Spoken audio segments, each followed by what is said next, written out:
The Ag Tribes Report is brought to you by Farm Test, a field trial design, execution, and analysis service that makes it easy to ask your fields which management practices perform best. To start your field trials, visit farmtest.ag. And Legacy Interviews, a service that video records individuals and couples telling their life stories so that future generations have the opportunity to know their family history. To learn more, visit legacyinterviews.com.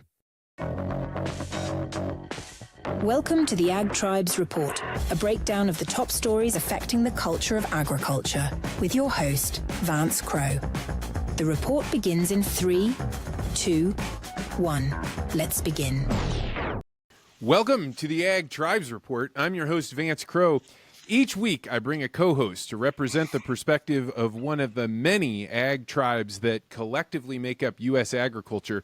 This week, I am joined by the one and only Zack Smith, the stock cropper farmer who combines raising livestock on cropland, a blending of large-scale modern ag with pasture-raising animals. Zack Smith, welcome to the Ag Tribes Report. Vance Crowe, it's a privilege to be here. Thanks for having me on. So today we are going to be covering the news that includes the USDA crop report. We're going to answer the question, will Kamala Harris cap food prices? And are farmer suicides on the rise?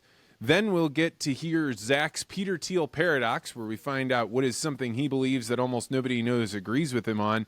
And we will also hear about who his worthy adversary is. So let's jump into the headlines. Straight away from agriculture.com, they were reporting that the USDA increases 2024 corn production and demand and lowers ending stocks. The average trade expectations for corn and soybean yields, respectively, was 183.1 bushels per acre and 53.2 bushels per acre. This seems pretty high, but Zach, what in the hell does this report even mean, and why does it have everybody in ag worked up? Well, it's a big deal.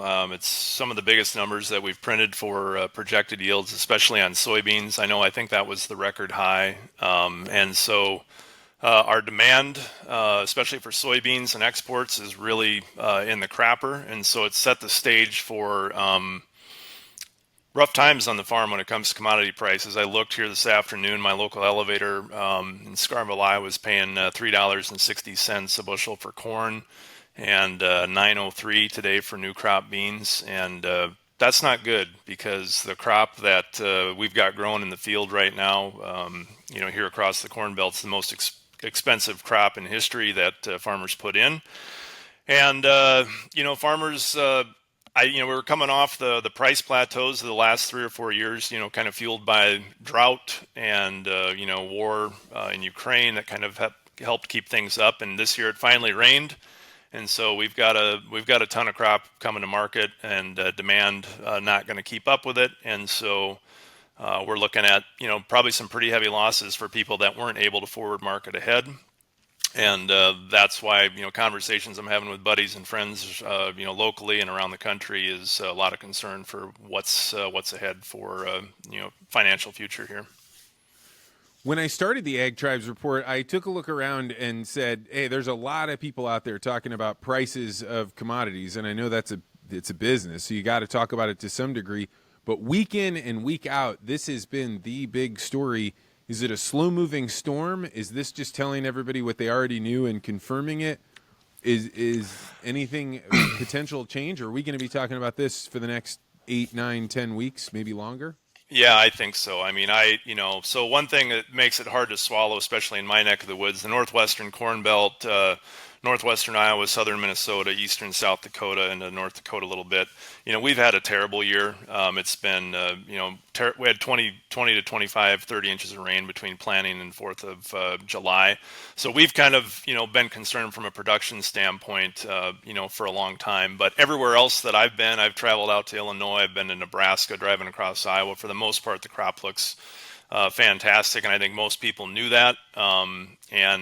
But they got caught with their pants down, because we kind of thought we were always promised of this June rally that we get, May to June rally. That's the best time to sell, and we never really got it. And so people still had old crop corn left over that they hadn't marketed, and now new crop that's uncommitted. And there's a lot of people that are, it's going to be an uncomfortable conversation when they go in to see their lender, and you look at the falling price, the falling value of the commodities they had in their cash flows, and as well as especially machinery values. I mean, I've really noticed in the last couple of weeks, stuff has been really starting to fall off, and that impacts everything going into 2025.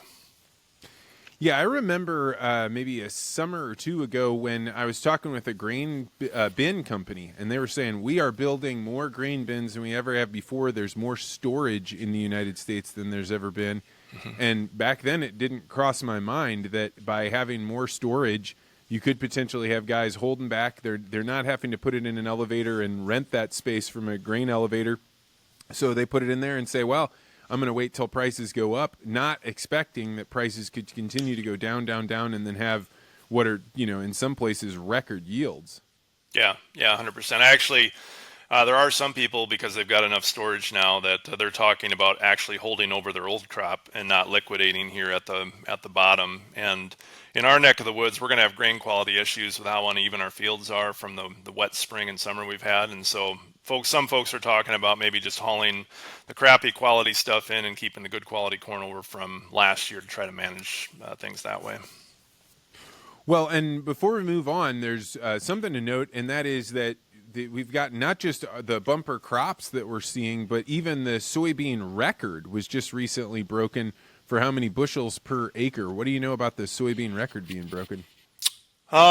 Yeah, I've known of this guy. I think he broke it last year too. I think he was a little over, or maybe it was 206. And I think he's from Georgia. His name's Alex something or another. And I think he broke 218 this last week, which is absolutely phenomenal. The reality is that it's going to be a long time before we have to worry about 218 bushel beans or 626 bushel corn being the norm.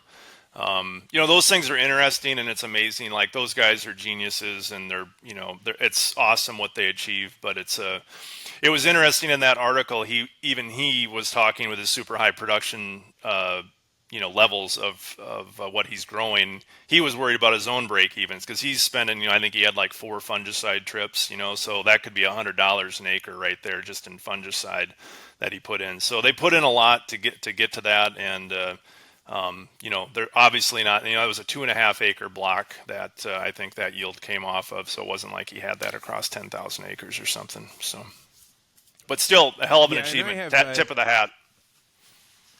You got to give it to him. They also have a little bit of a benefit in Georgia. One of the Monsanto scientists I was good friends with back in the day told me in Georgia they got so much sand in their ground, which allows them to just water the absolute bejesus out of that soy, which allows it to grow without getting flooded out. All right, enough about big booming amounts of crops. We should turn now to the Washington Post, which said Kamala Harris is going to propose a ban on price gouging for food and groceries. Apparently, her campaign released a memo saying on Friday they are going to put out a proposal ban on price gouging at grocery stores and overall on the food industries. Now, we don't know anything about this, and I always try and get to the original source material, but apparently the Harris campaign, they're not posting this on their website. They must have only sent this out to major media, but they're all talking about it. What do you think happens to farmers, Zach, if the government starts interfering and putting caps on how much a grocery store can charge for food?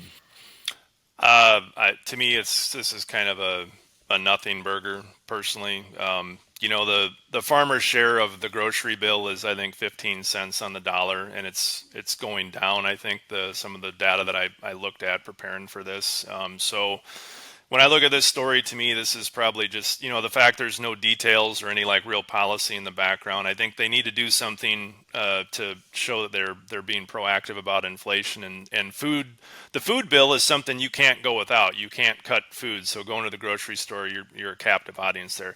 To me, if they were really serious about doing this, and it's just not food, right? Ever since COVID, it was kind of this excuse in the background for corporations to, just raise prices. So the food industry there's just not that problem. It's everyone, got greedy and corporate profits were through the roof. So my opinion on this, and I've had it for a long time, is that if we're really interested in controlling the corporate greed. We have so little competition, even in the major grocers that are across the country now. The consolidation that's happened with them is really disturbing. And there's just a couple major players left in the food industry that are making a lot of this stuff at the top levels. And so for me, unless we're going to bust up something like Citizens United, where corporations are people and they can buy politicians to keep this stuff intact, there's not much that I'm going to be able to do about it. And I'm not growing stuff that goes to a grocery store. I'm growing corn for ethanol primarily, and soybeans for oil, and hog feed, with soybean meal. That's where my stuff is going. Eventually, some of those byproducts end up in food, but this is not a big deal to me anyway. To me, even just getting involved in the Ag Tribes Report has opened my eyes. One thing is I can go to the grocery store now and see the very clear run-up on the price of things like eggs. But it was last week when I was talking with Dwayne Faber to realize that the government actually does have a hand in what the price of dairy products are through the way that they make the producer of the cheese or milk back to the dairy farmer. They influence how much money has to go back there in a whole convoluted price. There's certainly a lot of regulation that goes into the price of our food. And if you think about things like meat and meat processing, the incredibly onerous regulations make it so you can't have new entrants to the market, and you only have these big conglomerates. And unless you get rid of that, I don't, that the price is what the price is because there's very little competition. Yeah, we have to break this stuff up. Anything else is just nonsense, in my opinion. And so a shameless plug that I would put out, if you're interested in this, I would suggest people go watch the film that we were in with our story with Stock Cropper, Food Inc. 2, which talks specifically a lot about the consolidation and a lot of the issues and the amount of control the food industry has over all the stuff that we've just got done talking about. And it is streaming free now if you have a subscription to Hulu or Disney Plus. So I'd throw that shameless plug in there.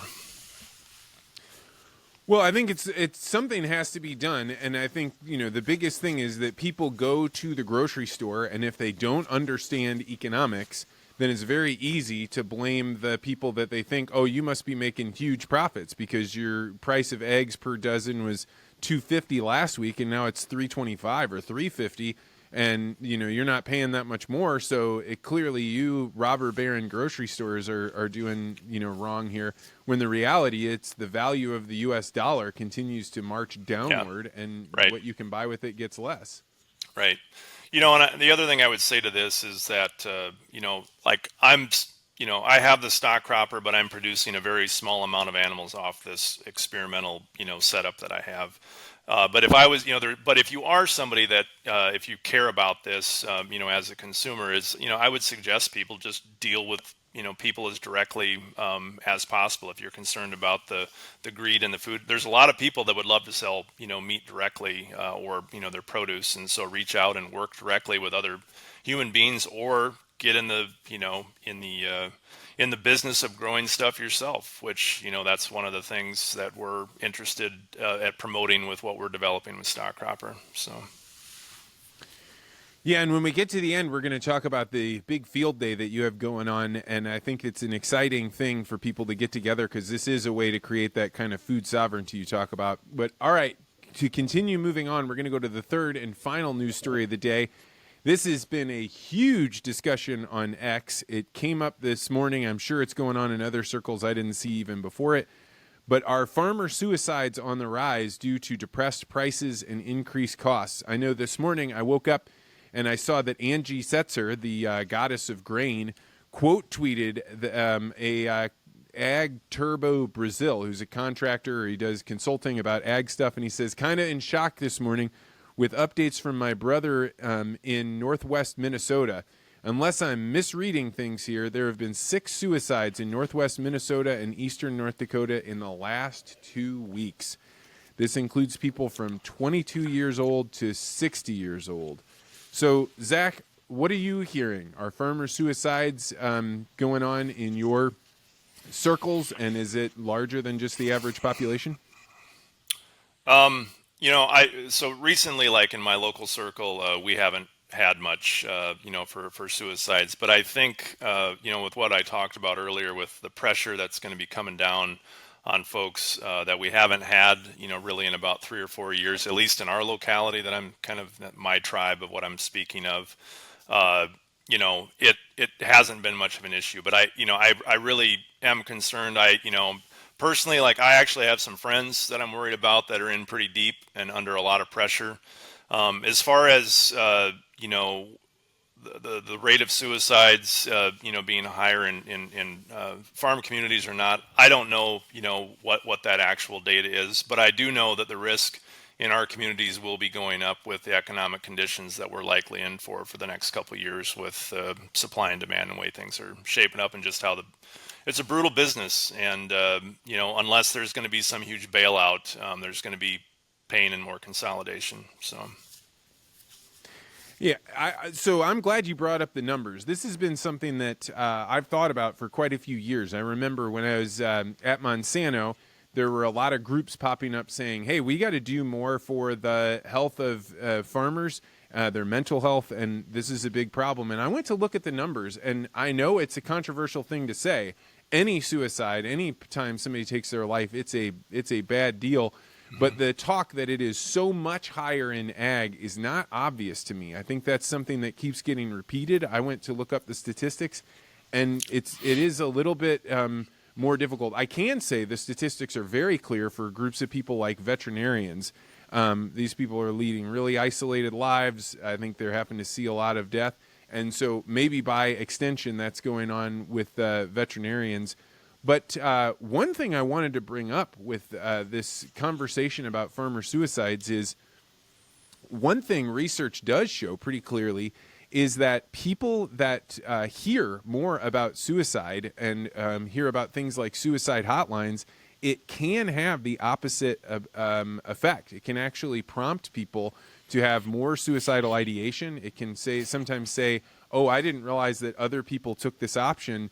Maybe this is an option for me. And this is something you can do a public health study where you run interventions in a few counties, and then you find some counties that look just like it, and you don't run those interventions. And it turns out in the places where you run interventions, particularly for teens, and you tell them, hey, this is a suicide hotline, it has a tendency to bring some of those numbers up. So I don't know. What do you do in a situation where the more you try and help, it may be leading to more problems?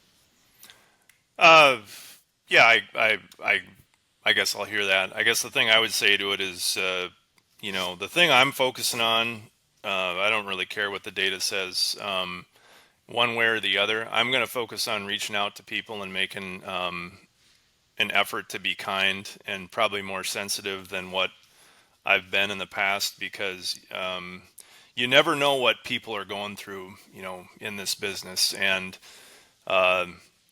when you're dealing with a lot of things outside of your control, specifically like in our neck of the woods, the weather has just been unrelenting this summer. And I actually sit kind of on the fringe of that area. It's much worse north and west of me. The pressure of that, and you've got low commodity prices on top of it. And, say if you've been in the livestock business, especially hogs, the last couple of years, that's been brutal.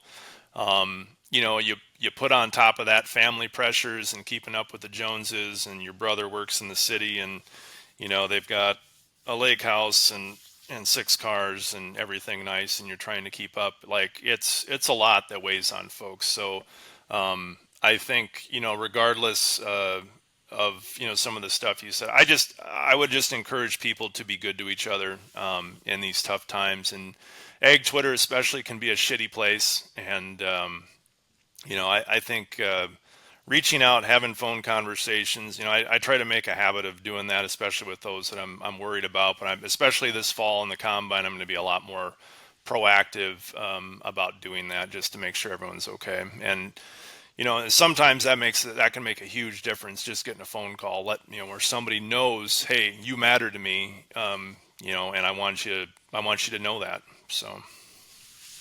Yeah, I couldn't agree more. I think that imagining that the public health interventions that are going to do a lot of good are not good enough, and that the reality is it's only you picking up the phone and calling somebody that you know is going through a rough time. It's spending time with people. I found a very interesting article while doing research for this in the Neuropsychiatric Disease and Treatment It said one of the biggest interventions that has worked is helping wives to start better conversations with their husbands.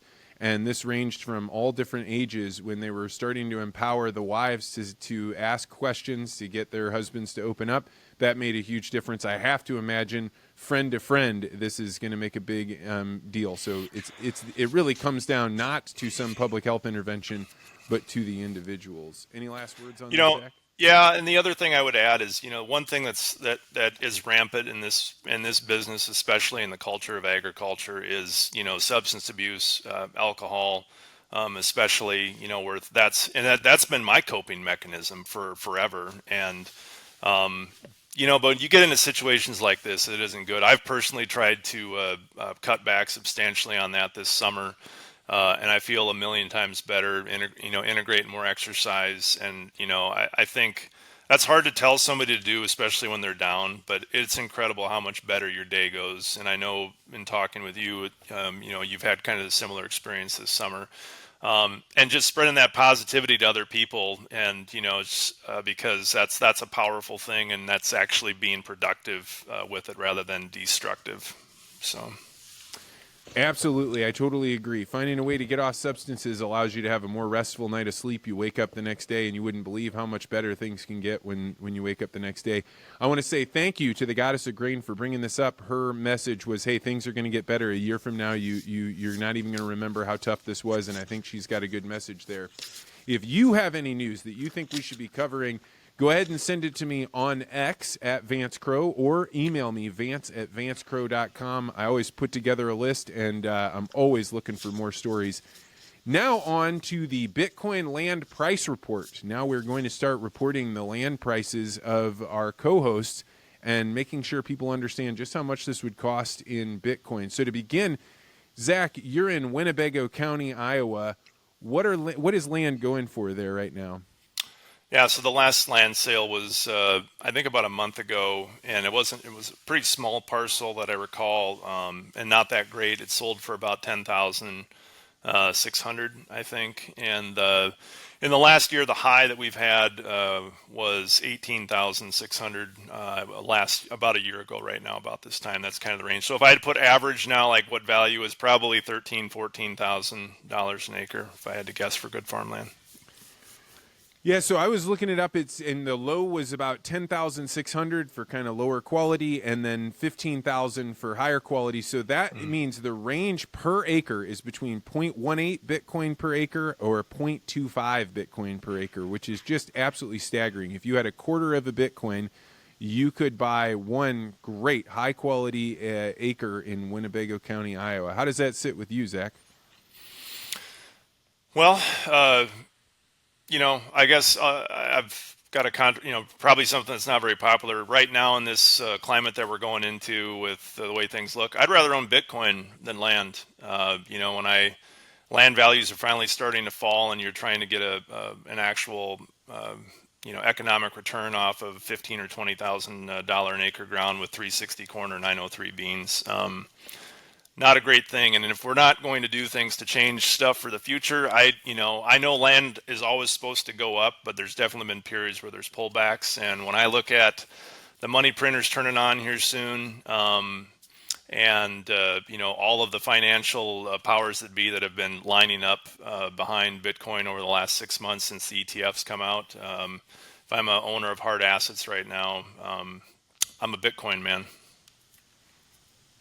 Well, I love hearing that. Bitcoin is for enemies, because the best thing about it is even if your enemies love Bitcoin, if you have it, then it makes your Bitcoin go up. It's not the same kind of competition. The earlier you get in, the better it is for you. All right, enough with the Bitcoin land price report. Moving on to the Peter Thiel paradox. This is where I invite our guest to tell us about some opinion that they hold that almost nobody in their tribe agrees with them on. So, Zach, what is your Peter Thiel paradox? This has been more of like a pet peeve that's been brewing for some time, but it's like farm show season coming up. And one of the things that drives me wild as the people that grow food for the world is when you go to these things, how no one walks anymore. Like everyone brings a golf cart on a trailer or a Ranger, and they pay extra to drive themselves around to look at $1.2 million combines. And I noticed this. I went with a guy about 6 or 8 years ago, and he insisted on riding in a golf cart. And I'm like, I don't want to do that. I don't want to appear that apathetic that I can't walk my ass across a farm show. And he got mad because I wouldn't get in the golf cart with him. But like, I can't hardly stand going to these things anymore personally. And that's one of the biggest reasons is that, when you look at, and this sounds critical after the suicide talk, but I'm just going to say it, like, we do not look good as a population as farmers. And the fact that you show up to a thing celebrating the people that grow the food, it doesn't say a lot when we're overweight enough or we're not healthy enough where we can stand for walking around, whatever the parcel size is there for a day. It's just a bad look. It's not healthy. I don't know. I can't imagine, what the international guests that come to the Farm Progress Show or things like that think when they see us, trotting around. And it's not like, I get there's people that are handicapped and like have actual issues, but there's like 15-year-old kids and like able-bodied 30-year-olds riding around on a golf cart instead of walking. So just a challenge. If you're going to Farm Progress, leave the shit at home and just walk and enjoy the day. Drink some water. Well, this is an unexpected one. It's hilarious that it'll probably really piss some people off. But overall, I imagine there's quite a few people that agree with you that more should be walking. I'm going to give you a 7-1 on your Peter Thiel paradox.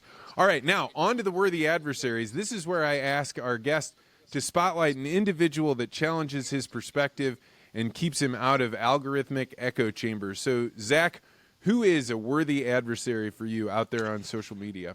So the guy that I would point out goes by this guy is pretty infamous over the last 15 years. He goes by the handle the Mizzou Tiger, and he has been a really controversial figure that has been on Ag Talk. He's been kicked off. I think he was on the Successful Farming's chat forums, and then now he's on X. And he's a really smart guy. Like, I read a lot of his tweets, and it's obvious that he has a lot of good things to offer. But he really got under my skin when he, and this is something that he's done consistently. This guy doesn't have a name, so he's just a nameless moniker on Twitter. But he went after our mutual good friend Jason Mock here in the last couple weeks, and really was pretty brutal to Jason with some of, going after, making comments about his family and, how he's a daddy's rich kid. And this guy doesn't know shit about Jason's story or what Jason's gone through in the last year and a half. And so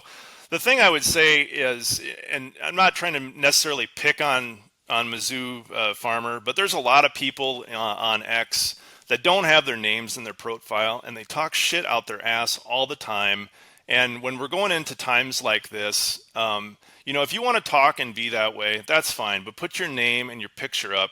And, don't say things on X to people like that unless you're willing to say it standing 3 feet from them. That's kind of the rule. And I know I put a lot of stuff that probably pushes people's buttons, but I'd never tweet anything I wouldn't say to somebody's face. And so, Mizzou Tiger, if you're watching this, just be a man. Put your name on. And anybody else, just own your identity and be decent on this stuff. That's it. Wow. Okay, I had no idea who that was and the context, so this is interesting.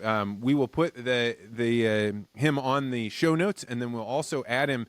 I have a list of worthy adversaries out on X, and it turns out when I go to do news stories, even as much as there are a lot of the people that get put on this list are people that grate on our guests, it ends up they have a lot of interesting news to talk about. So thank you, Zach, for taking this seriously. And that is going to wrap us up for this week's Ag Tribes Report.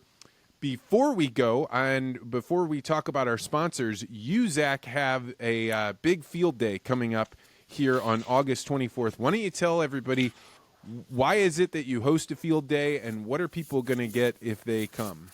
Yeah, so we started the stock cropper in 2020 because we were trying to find a way when commodity prices were in the sewer to raise our revenue ships without having to spend more money. So that's really at the core of what we do is about. And if you're feeling like you're up against the ropes right now and you want to come be around some people that think completely outside of the box in ways that, this idea that we call farming weird, that we've unlocked a lot of ways to build value without spending more money on your farm. You're going to look different than your neighbors doing it, but if you're interested in that stuff, I invite you to come to our farm. There's going to be a ton of great folks that are innovative thinkers outside of the box that you're going to be able to see the different experiments. You're going to see our cluster clucks work and the debut of our new cluster cluck Pico. Lots of different plot experiments with different crop spacings to show plant expression in ways that you can, like I said, raise your ships of revenue without spending a lot more money. Would love to have you come. Everyone is welcome, and RSVP to us in the link here that Vance will have in the description. So. Well, one thing I want to say is I was just so surprised at who came, because it's not all farmers. Sometimes it's people that are outside of ag that just find it interesting. Some of the people were there with their phones saying, hey, let me show you what I did last year. It was the first time I'd ever tried something. And I think what is so amazing about your field day and Jason Maux for that matter is it changes people. It gives them a community. It gives them a way to try something new. And that's why I'm going to make the, whatever it is, 8-hour trek up to Buffalo Center, Iowa. I'll be there next Saturday, and I'm really excited to do it. So good luck. We'll put the link in the show notes, and I know that if people are looking for your Eventbrite so they can RSVP, they can also find it on your Twitter. All right, I want to say thank you to our sponsors, Legacy Interviews and FarmTest.ag. FarmTest, of course, is the service that allows you to run scientifically verifiable tests on your fields to find out if that fungicide, that insecticide, that nitrogen, or the seeds you planted are really producing the sort of results that you expect them on your land. So you can be freed from using what the marketers are telling you and really find out for you. That's farmtest.ag, and also Legacy Interviews, where we record your loved ones telling their life stories so that future generations have the opportunity to know their family history. All right. Next week, I am going to be doing this show live from the Farm for Profit podcast studio, and Tanner Winterhoff is going to be my co-host, so we're going to do that. I'm going to do it on my trip up to see Zach's field day. I'm really excited about that, and so we're going to let you go for now, but I want to, as always, feel free to disagree.